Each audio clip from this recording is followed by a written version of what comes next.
Bret Weinstein is an interesting figure to say the least, not because of the evergreen controversy that gave him an unprecedented attention he always deserved, but because of his ability to perceive connections between human biology and the damaging effects of our actions in political, social, economic, and private realms. Where others see problems, Bret Weinstein presents them as symptoms caused by actual problems that are deeply rooted in our Darwinian nature. With this perception of evolutionary connections between human biology and the systematic power structures, Weinstein points to the dangers of algorithmic censorship, manipulation, and surveillance perpetrated by monopolistic corporations like Google, Facebook, and Apple on behalf of democratic governments. Weinstein illustrates that these are authoritarian virtues that aren't exclusive to totalitarian regimes, and that democracies aren't immune to the very biological nature of humans they are composed of. Weinstein calls this an evolution towards ruthlessness. So let's look at a thought experiment about how evolution of strategies in markets would function. On the left, you have a benevolent corporation. It does only what's in the public's interest. In the middle, you have a ruthless corporation that does only what's in its own interest, irrespective of the cost to society. And on the right, you have a corporation that's more realistic. It's a mixed strategy. There are some costs it will inflict on the public, there are some costs that go too far, and it tries to balance those concerns. Now imagine that these companies face a series of choices across a year. Occasionally, those choices will make what's good for society exactly the same as what is good for the company, in which case, what we get is no competitive advantage. They're dead even in competition. But most choices aren't going to look like that. There will be equally rare ones in which what's good for society is exactly the opposite of what is good for the company, in which case only the ruthless corporation can profit from the opportunity. But the common case will be somewhere in between. And in this case, we see why evolution in the market is producing some of the phenomena we're experiencing. In the case that what is good for the company is somewhat different from what is good for society, the ruthless corporation has the greatest advantage. Why? Because it can do anything it wants. And the corporation that is bound by what's good for society can't do anything. The corporation that tries to balance these concerns finds that it competes best with the ruthless corporation the more ruthless it becomes. And the outcome is predictable.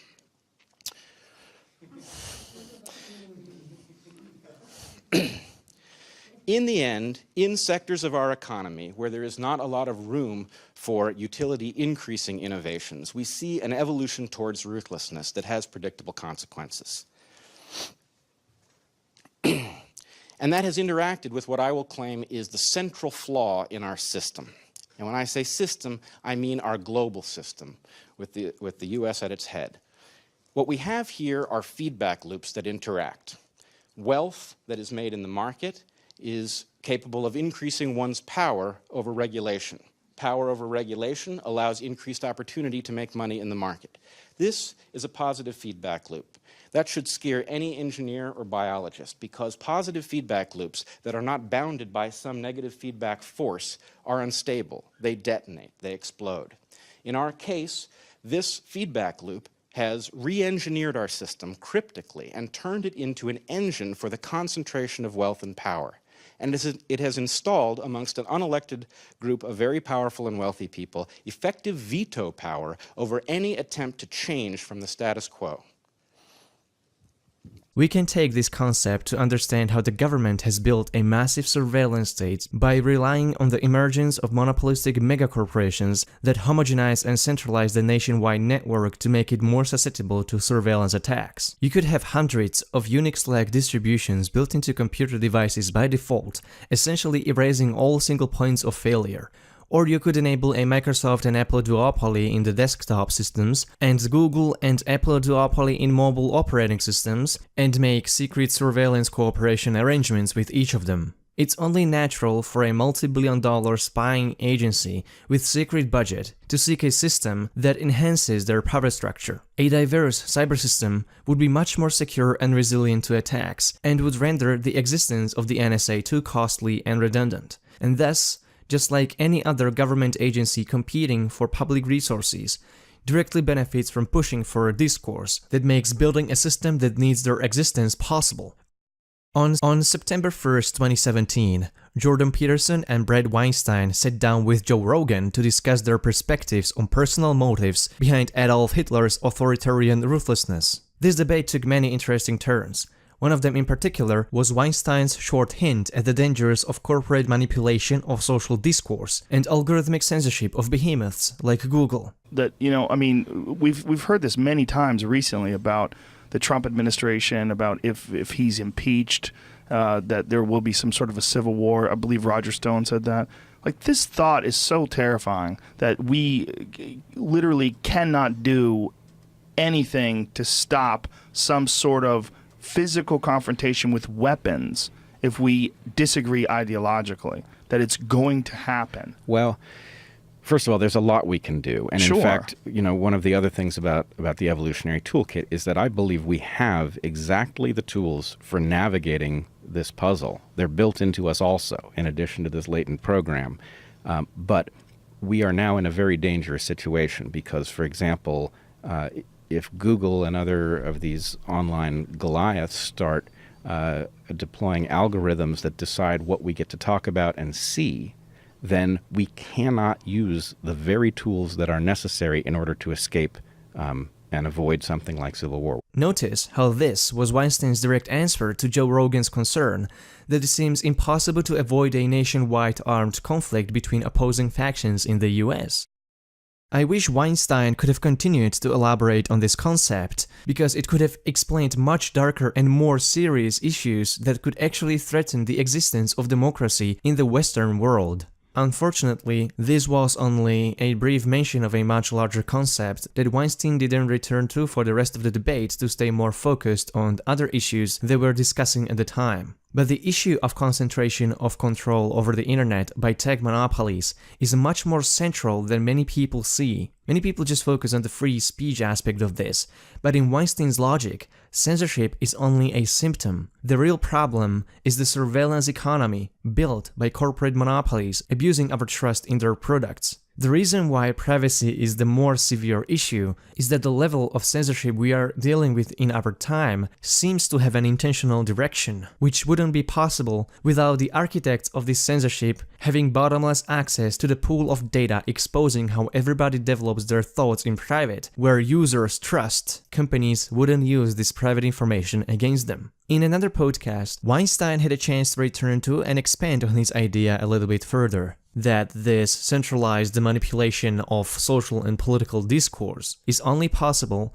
due to our unskeptical willingness to hand over unrestrained access to our private psychologies to any corporate entity which surveys we intend to consume. Collecting, analyzing, and profiling years' worth of our private data has enabled these corporations to figure out exactly how and what we think in real time, and even predict our future behavior with nearly perfect accuracy. Listen carefully to Weinstein's analysis of how the design of smartphones impacts our psychology so that they are capable to extract as much private data as possible. But aren't they just attractive to people? I mean, that's one of the reasons why a phone is so addictive, is because it's attractive, because you can get access to information at the drop of a hat, so you just constantly want to feed that machine.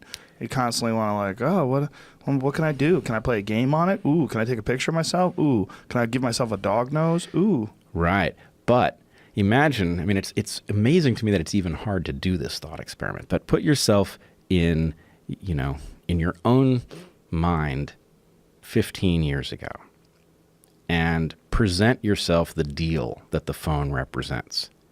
Hey, Joe, check this phone out, right? This phone is going to allow you to navigate in a place you've never been. It's going to connect you with all sorts of people who share your interests. You're going to be able to say a sentence that you think is clever, and suddenly hundreds or thousands of people are going to be able to react to it. All sorts of marvelous things. And then the point is, well, here's the downside, okay? You're going to be hooked into mega corporations that are going to study your psychology, and they are going to compete in order to keep you paying attention to their site. And They're going to become so sophisticated that you're going to lose control over your own mind. You are going to become addicted to it in the way that you might become addicted to nicotine, right? So that's a pretty high cost. What's more, you are going to surveil yourself. You're going to surveil yourself, and your only protection from surveilling yourself are going to be end-user license agreements that you're not going to be legally sophisticated enough to understand. And so you're going to be at the mercy of whoever has access to your phone camera, your metadata, your, all of these things. So the point is, if you said this to you 15 years ago, you'd know to be afraid of it, right? I probably wouldn't. I'd probably be like, I'll put it down if I don't like it. Okay, well, I must tell you, if you told me that I was going to be bugging myself with a sophisticated device like that, I can't even turn it upside down because there's a camera on both sides of the damn thing, right? I mean, the cost is really high, but we signed up for it incrementally in a way that never left the ability to say no. And what's worse, it is now inconceivable if we discovered that the net cost of such a device exceeded the value of it by 10 times. We still couldn't get rid of them. You can't pull them back. You can't unmake them. There's too much benefit to them, though. You're making it seem as if it's only a negative. But it's not only a negative. It's also answering every single question you could ever have about anything technical, anything involving history, anything involving facts. And obviously, in today's day and age with hashtag fake news, you're going to get a lot of bullshit facts in there as well. But just the sheer access to information, the ability to contact each other instantaneously. There's a lot of pros to it. Huge number. Believe me, I'm not underrating the value of it. I mean, you pointed to it yourself. Having even just Wikipedia in your pocket is that's such a fantastic gift to have that access to information, not only on your home computer, but right there in your pocket. That's amazing. Right. So I'm not saying the benefit isn't spectacular, and I've signed up for it like everybody else. But the cost is very high and didn't have to be. In other words, if you had set the bounds in which the market was going to solve this problem so that you, for example, prevented it from breaching our ability to protect our own privacy, you could have had the benefit of Wikipedia and instant communication and all of these things without the huge downside. So the privacy issue being cookies or cameras? Which one are you referring to? Well, first of all, I think the cameras are a bit of a red herring. I don't think anybody, first of all, there's a huge amount of data involved in video. To the extent there's an issue, it would be more about the microphone and the fact that it can listen into conversations and basically track who's thinking what. And there's so much power in that potentially that even if it's not being used presently, it's only a matter of time before somebody taps into that data and starts using it to shape things they are not entitled to shape. The identity politics that has frequented the content on the internet lately almost seems like it comes orchestrated by those who hold their hands on the keyboards, typing codes into algorithms controlling the internet content in a manner that intentionally divides us further and further into echo chambers and personalized filter bubbles. This wouldn't be possible if it weren't for Google's and Facebook's access to everything we do online and even offline.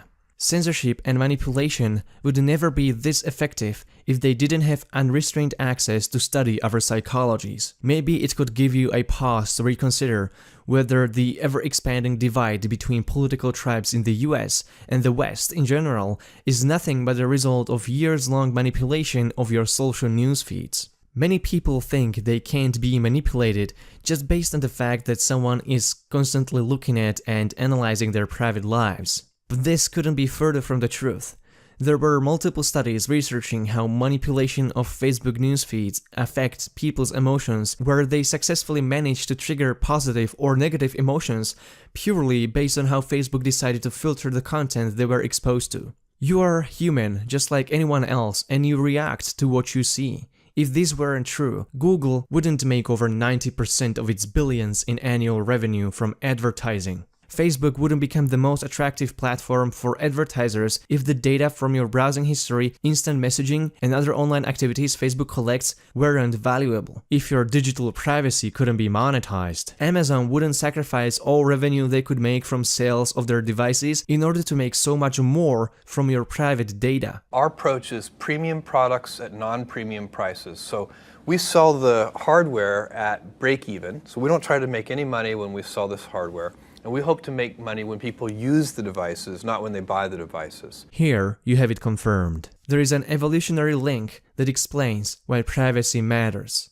Don't give corporations and government agencies access to your psychology anymore. Start protecting your privacy. It matters for every other right you want to exercise. Educate yourself. Switch to Firefox or Brave browser. Install uBlock Origin. Start using Tor browser.